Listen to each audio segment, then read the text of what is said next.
আজকে 22শে সেপ্টেম্বর আর এখন বাজে রাত্রে 9:23 আর এখন আছি কল্যাণী ITI মোড় দুর্গাপুজোর প্যান্ডেলের সামনে।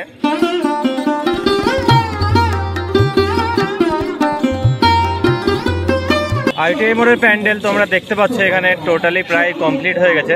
প্রত্যেক বছরই কল্যাণী ITI মোড় হাইটের জন্য জানা যায়, আর এই বছর হাইট কিন্তু প্রচুর, অ্যারাউন্ড 120 ফুট কি 130 ফুট। আমি যখন শুরুতে এসেছিলাম সেই ভিডিওতে বলেছিলাম। আর কারুকার্যগুলো দেখো, জাস্ট অসাধারণ। মানে সাদা রঙের এত সুন্দর হোয়াইট কালারের একটা প্যান্ডেল, একটা থিম, মায়ানমারের সিনভূম প্যাগোডা, দারুণ। এই প্যান্ডেলটা কিন্তু যতটা পরিমাণে তোমার হাইট আছে ততটাই পরিমাণে কিন্তু ওয়াইড আছে, ততটাই চওড়া, প্রচুর চওড়া। ভেতরে এখানে অলরেডি মাতৃ প্রতিমা দেখা যাচ্ছে, তোমাদেরকে কাছে গিয়ে দেখাচ্ছি একটু। ITI মোড় লুমিনাস ক্লাব দুর্গাপুজো, তোমরা দেখো এখানে এইবার যে থিমটা করেছে মায়ানমারের সিনভূম প্যাগোডা, ফিনিশিংটা কিন্তু খুব সুন্দর। এখানে সূক্ষ্ম ফিনিশিং আছে, যেটা দূর থেকে এখানে পারফেক্টলি এতটা আসছে না। আর টোটালি সাদা রঙের উপর, লাইট কিন্তু এখনো বন্ধ, কারণ এখনো পাবলিকালি আজকে ওপেন না। ওপেন কবে করবে? কাল কটায়? কাল সকাল থেকে। তো চলো, আর ভেতরে তোমরা দেখতে পাচ্ছ, ভেতরে এখানে অলরেডি মায়ের প্রতিমা, মাতৃ প্রতিমা এখানে দেখা যাচ্ছে। অফ হোয়াইট কালারের অনেকটা প্রতিমা, অনেক দূর থেকে আসছি বলে ঠিকঠাক আসছে না লাইটটা। লুমিনাস ক্লাব এখানে হেডিং আছে। তো চলো আজকে এটা থেকে এক্সিট করা যাক।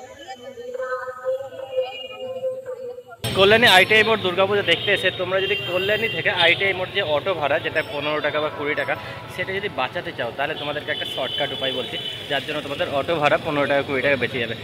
এই যে এখানে লাস্ট যে লাইটিংটা দেখতে পাচ্ছ, এইটাই কল্যাণী ITI মোড়। কল্যাণী ITI মোড়ের লাইটিং কিন্তু এইটাই শেষ লাইটিং। এখানেই কিন্তু তোমরা প্যান্ডেলটা দেখতে পাবে। তো এইখানে হচ্ছে ITI মোড়ের প্যান্ডেল, আর বাম দিকে তোমাদের দেখাচ্ছি, এই দেখো এইটা হচ্ছে কল্যাণী ঘোষপাড়া স্টেশন। এখানে অলরেডি তোমরা দেখো, এখানে এই স্টেশন, এটা মেন এন্ট্রি গেট। তো প্রচুর কাছে কল্যাণী ঘোষপাড়া থেকে কল্যাণী ITI মোড়, অ্যারাউন্ড 2 মিনিট থেকে 3 মিনিটের পায়ে হাঁটা পথ। চলো এটাতে স্টেশন আমরা এন্ট্রি করবো।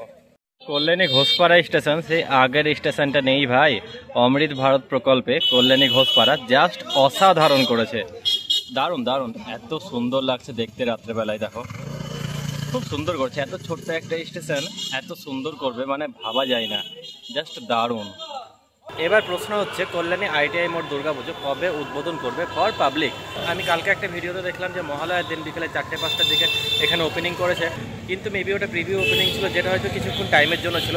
আজকে মহালয়ার পরের দিন 22 তারিখ, আজকে যখন আমি এলাম রাত্রে, এখন অ্যারাউন্ড প্রায় 9টা সাড়ে 9টা বাজে, এখন কিন্তু কল্যাণী ITI মোড়ে দুর্গাপুজোর প্যান্ডেল এখন পাবলিকদের জন্য ওপেন নাই, মানে এখন বন্ধ আছে। এখন তোমরা আসলে বাইরে থেকে দেখতে পাবে, তোমরা কিন্তু ভেতরে ঢুকে তোমরা মাকে দর্শন করতে পারবে না। কবে ওপেন করবে পাবলিকদের জন্য সেটা হচ্ছে আগামীকাল বিকেল 4টের পরে।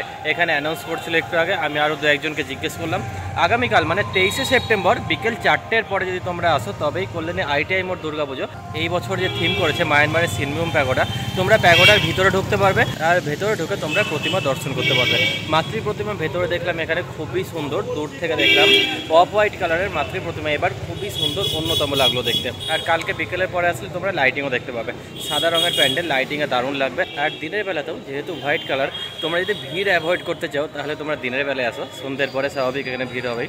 তো দিনের বেলাতেও হোয়াইট কালারের জন্য দেখতে কিন্তু খুব সুন্দর লাগবে, সূর্যের রোদ পড়লে যথেষ্ট গ্লেজ দিবে, প্রচণ্ড নিখুঁত কারুকার্য আছে। তো চলো আজকের ভিডিওটা এইটুকুই। তোমরা যদি এরকম দুর্গাপুজোর আপডেট পেতে চাও তাহলে তোমরা প্লিজ আমার ইউটিউব চ্যানেলটা সাবস্ক্রাইব করবে, ভিডিও ভালো লাগলে প্লিজ একটা লাইক করবে। আজকের জন্য এইটুকুই, আবার দেখা হচ্ছে, টাটা।